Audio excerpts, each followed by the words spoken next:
श्रावण महीने की 9वीं तिथि। कौन सी तिथि? 9वीं। चाहे शुक्ल पक्ष की हो चाहे कृष्ण पक्ष की। 7 दुर्वा। कितनी दुर्वा? 7 दुर्वा अशोक सुंदरी वाली जगह पर चढ़ाकर, शंकर भगवान के ऊपर चढ़ाकर, गणेश जी के चरणारविंद को लगाकर उसको लेकर आना है। हाटकेश्वर महादेव का स्मरण करो। कौन से महादेव? हाटकेश्वर महादेव। उसको लेकर आइए। उदर में, पेट में रोग हो, बीमारी हो, बहुत ज्यादा तकलीफ हो रही हो, शरीर के अंतर्गत एसिडिटी रहती हो या पेट के अंतर्गत कोई ना कोई बीमारी बनी ही रहती हो, उसको भादों के महीने में, कौन से महीने में? भादों के महीने में किसी भी दिन सुबह के समय जब आप वो दुर्वा लेकर आए, 5 दिन, 6 दिन, 7 दिन में एक एक कर कर खाली पेट उसको चबा चबा कर खा लो और पानी पी लीजिए। करना पड़ेगा श्रावण महीने में, खाना पड़ेगी भादों में। चतुर्मास में चारों महीनों का बड़ा बड़ा महत्व है। कभी आपको एक स्मरण रहा हो कि जिस नारी के, स्त्री के रजोधर्म से जुड़ी हुई या पुरुष वर्ग में भी कहीं ना कहीं किसी ना किसी रूप में इस उदर से लेकर एड़ी तक के बीच में जो भी तकलीफें होती हैं उससे जुड़े हुए के लिए भी सावन के महीने में एक प्रयोग आता है। उसको कर लेने से संपूर्ण जीवन समय में ये नाभि कोश से लेकर एड़ी तक के बीच में कभी तकलीफ हो ही नहीं सकती। और वो जल शंकर भगवान को शूलपाणेश्वर महादेव के नाम से चढ़ाया जाता है। कौन से महादेव के नाम से? शूलपाणेश्वर महादेव। शूलपाणेश्वर, उसका भी स्थान है कि वो जल कहां चढ़ता है।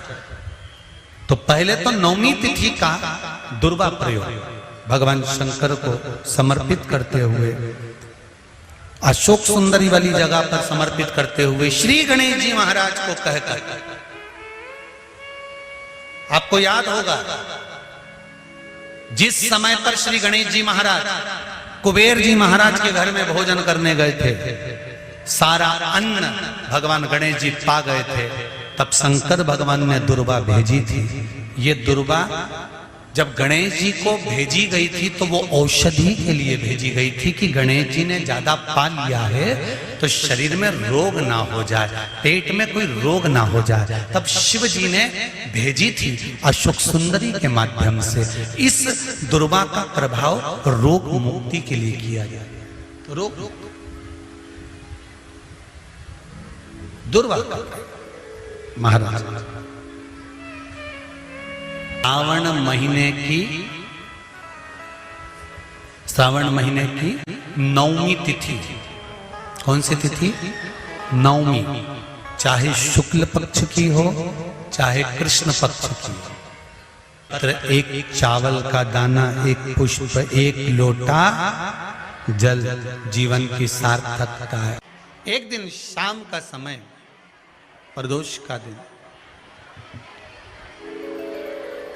प्रदोष का दिन, प्रदोष काल, शाम का समय, भगवान देव अधिदेव महादेव माँ जगतजननी पार्वती जी के साथ में भ्रमण पर निकले। देखिए, अगर प्रदोष का व्रत नहीं कर सकते, प्रदोष के दिन आप व्रत नहीं कर सकते, मान लो आपसे भूखा नहीं रहा जाए, प्रदोष का व्रत नहीं कर सकते, प्रदोष के दिन आप भूखे नहीं रह सकते, मंदिर भी नहीं जा सकते, दिया भी नहीं लगा सकते, तो शिव महापुराण की कथा कहती है कि प्रदोष के दिन, प्रदोष काल में अपने ही दरवाजे के पास में देवाधिदेव महादेव का स्मरण कर कर लक्ष्मी की वृद्धि के लिए, कार्य सिद्धि के लिए, संपदा को प्राप्त करने के लिए आप अपने ही दरवाजे के पास में एक दीप लगा सकते हो। कौन से दिन? प्रदोष के।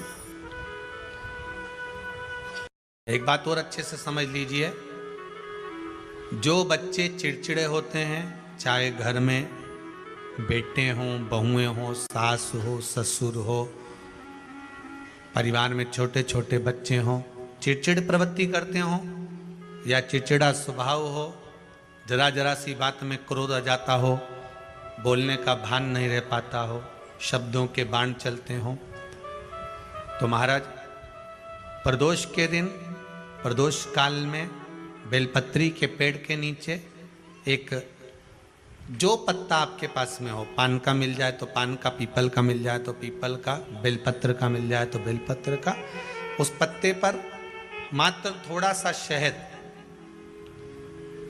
और 7 दाने चावल के रखकर घी का दिया लगा दो महाराज, और थोड़ा सा जल हाथ की अंजलि में लेकर भगवान देवाधिदेव महादेव का स्मरण कर कर कि इस बेलपत्री के वृक्ष के नीचे माता लक्ष्मी, पार्वती, सरस्वती विराजमान है। इसी बेलपत्री के पेड़ के नीचे मेरे देवाधिदेव महादेव का 12 ज्योतिर्लिंग का स्वरूप प्रकट है। उनका स्मरण कर कर जल चढ़ा दीजिए और उसका स्मरण कर लो जो चिड़चिड़ प्रवृत्ति करता हो, क्रोध करता हो, जिसको बोलने का भान नहीं होता हो, सम्मान नहीं देता हो, अपशब्द कहते हो, उनका स्मरण कर कर आप छोड़ेंगे। एकदम एक प्रदोष करेंगे, दूसरे प्रदोष तक तो आपको कोई दिक्कत ही नहीं। 2-3 प्रदोष कर कर देखिए, बाबा कृपा करें। बच्चों को पढ़ने का कह रहे हो, पढ़ने बैठो, पढ़ने बैठो, पढ़ने बैठो, पढ़ने बैठो, तो एक आध प्रयास बच्चों के लिए भी कर लिया करो कि भाई ठीक है, बच्चे लोग विद्या में प्रबल होंगे।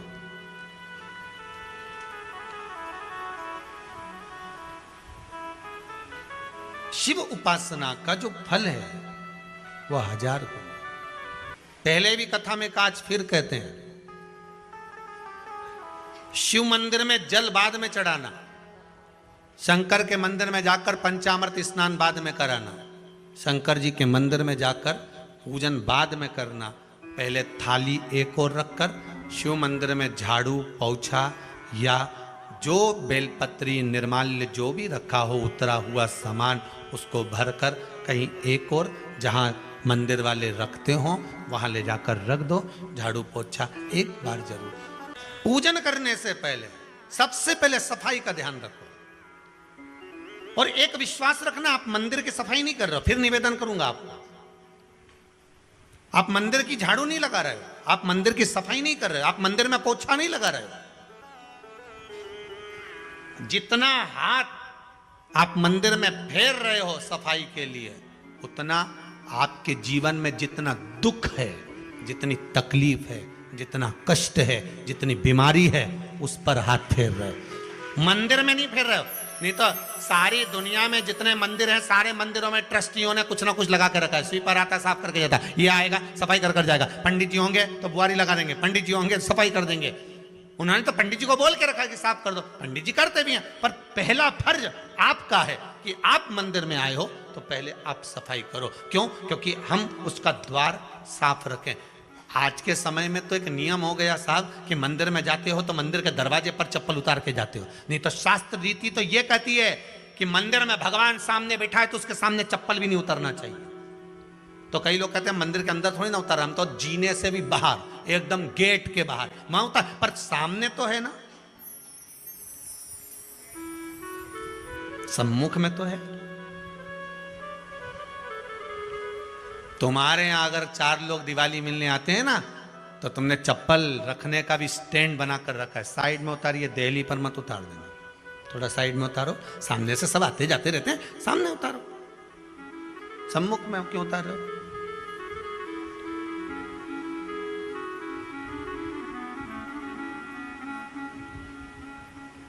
थोड़ा द्वार पे से दूर उतारिए।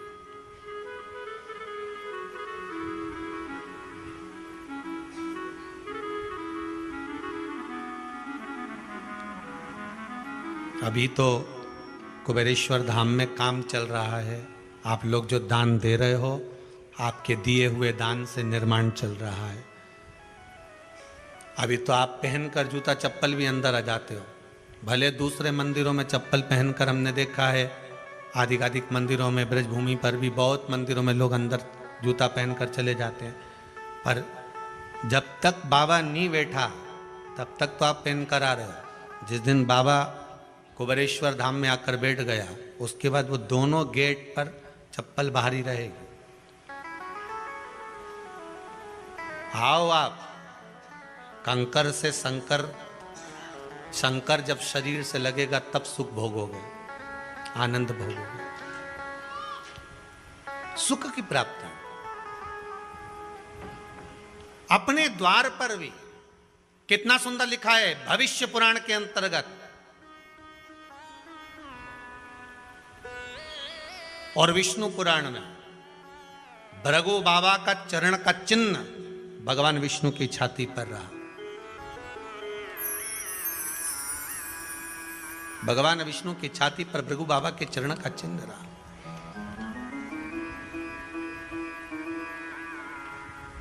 चरण का चिन्ह। अब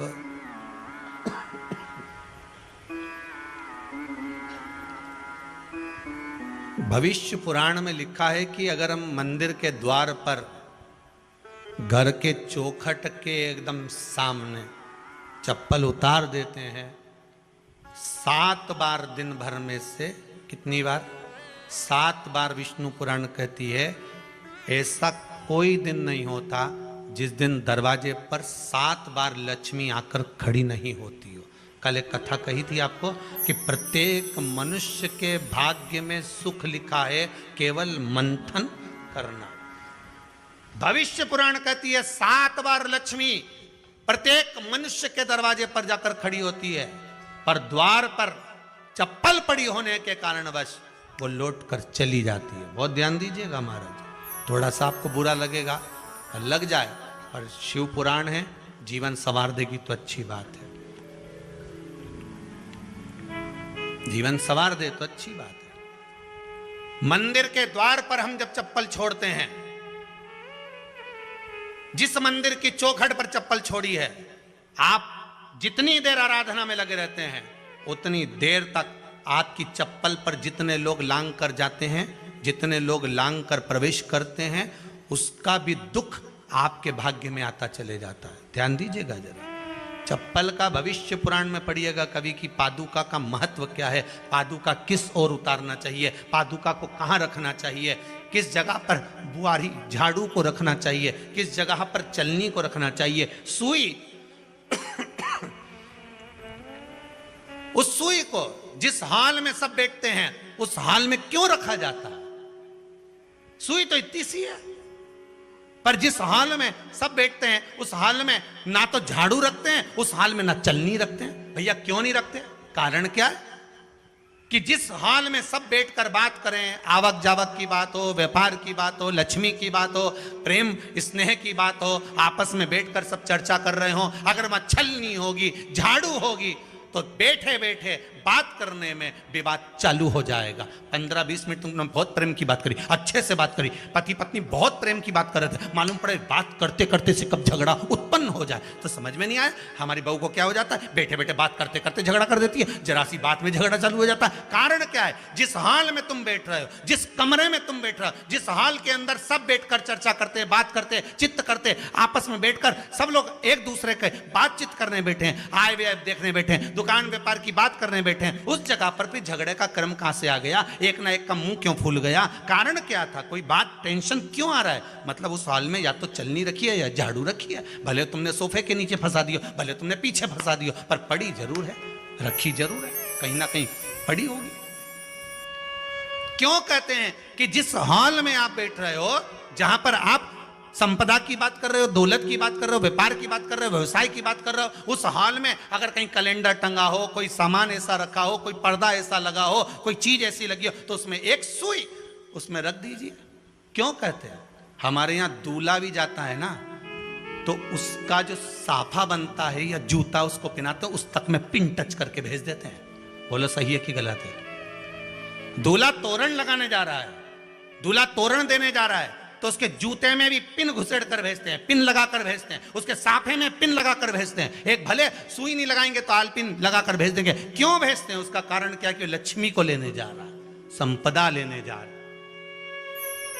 और जिसको वो ब्याह करने जा रहा है उसका संबंध सुई और धागे के संबंध जैसा हमेशा सिला हुआ होना चाहिए, उधेड़ा ना जाए, कैंची जैसा कटा हुआ नहीं होना चाहिए। एक एक प्रमाण को जरा देखो तो। और दुनिया के लोग कहते हैं साहब हमारे यहाँ तो सुख नहीं है, शांति नहीं। शांति तुमने भंग करी, कोई दूसरा भंग करा। चप्पल उतार दी दरवाजे पर, मंदिर के द्वार पर। हम तो यहाँ तक कहेंगे पशुपति व्रत करने जा रहे हो, पशुपति व्रत को धारण करने जा रहे हो, एक सोमवार मत पहनो चप्पल। जब मंदिर जा रहे हो तब दिन भर पहनो, मंदिर जाओ मत पहनो। कोई जरूरी है कि मंदिर पहनने चप्पल पहनना जरूरी है?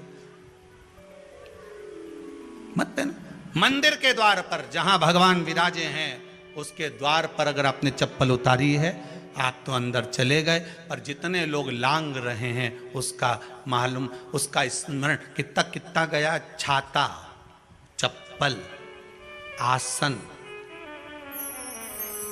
मांग का टीका, इसका भी वर्णन पहले कर चुके हैं कथाओं में, आप लोगों ने सुना होगा। छाते का भी वर्णन किया। किसी का छाता बारिश में तुम लेकर आ गए, पानी गिरने लगा, जी जी तुम्हारा छाता देना। छाता तो लेकर आ गए, पर जितने दिन तुम्हारे घर में रखा हुआ है उतना दिन तक हिसाब लगा कर रखना कि 15 दिन रखा तो तैयारी रख लेना। 15 दिन में कितने घंटे हुए, कितने घंटे कितने पल, उतना आपको दुख भोगना पड़ेगा। दूसरे का छाता आया, इसलिए कोई प्राण छोड़ता है, मरता है, तो उसके पद में यही सब चीजें देना पड़ती। क्या क्या बोलते जाओ। छाता, चप्पल, आसन, माला, सब देना पड़ता है। बोलो देते कि नहीं देते? तो क्यों देना पड़ता है? छाता क्या काम का कि छाता देना पड़ेगा? क्या व्यक्ति 24 घंटे क्या धूप में रहता था कि पानी में रहता था जो छाता देना पड़ेगा? चप्पल क्यों देना पड़ेगा? किस लिए देना पड़ेगा? उसका शास्त्र प्रमाण।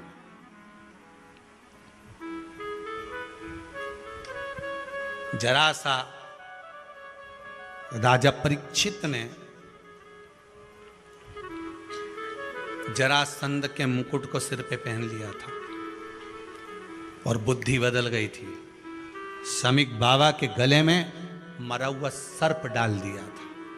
सही है कि गलत है? केवल मांग का टीका अर्थात सिर पर मुकुट बदला और काम हो गया।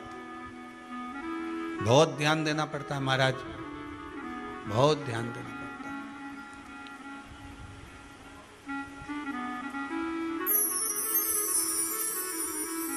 तुम्हारी चप्पल कोई ले गया, तुम रो रही, किसी ने पूछा क्या हो गया?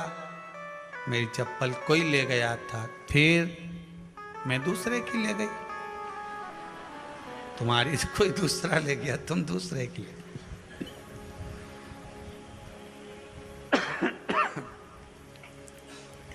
नहीं भाई,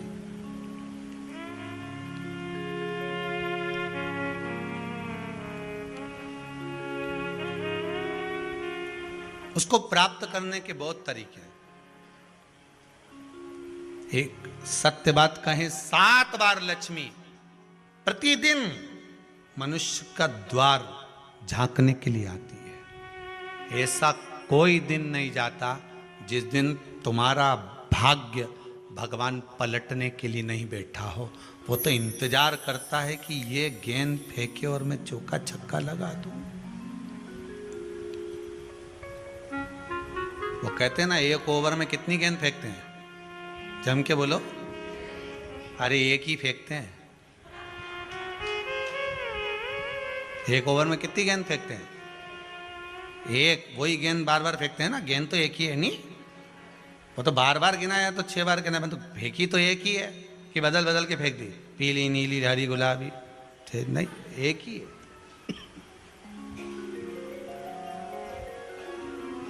बदल बदल कर आया, गेंद एक ही थी, फिर फेंका कि ये तो वाइट निकल, फिर फेंकी, गेंद वही है, गिनती में 6 जा रही है।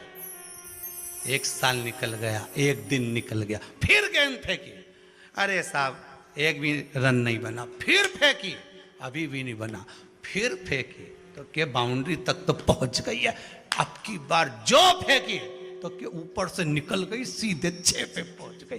भगवान भी ये कहता है, एक ही गेंद है 6 बार फेंकी है।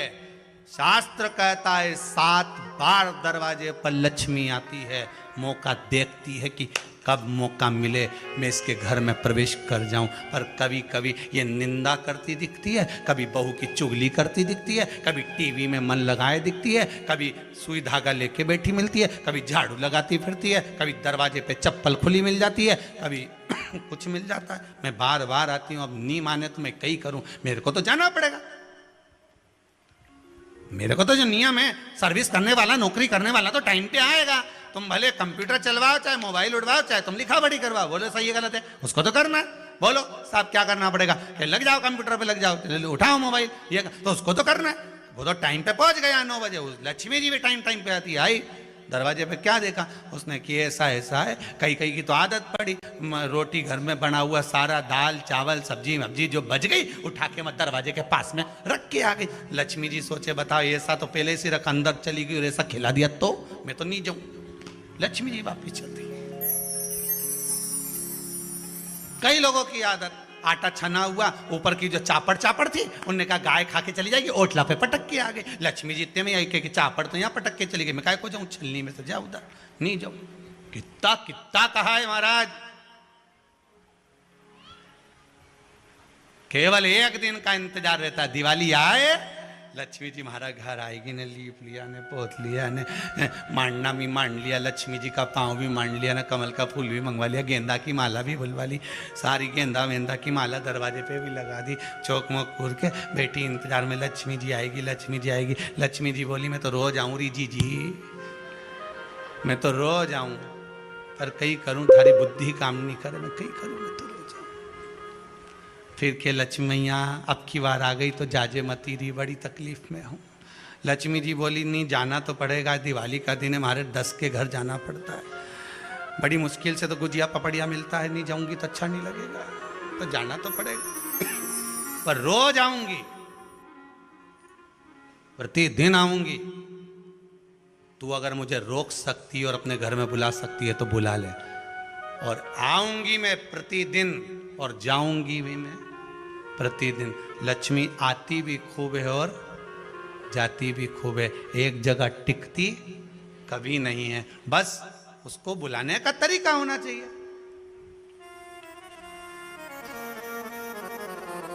रोज भगवान चाहता है कि तेरा दिन फिर जाए।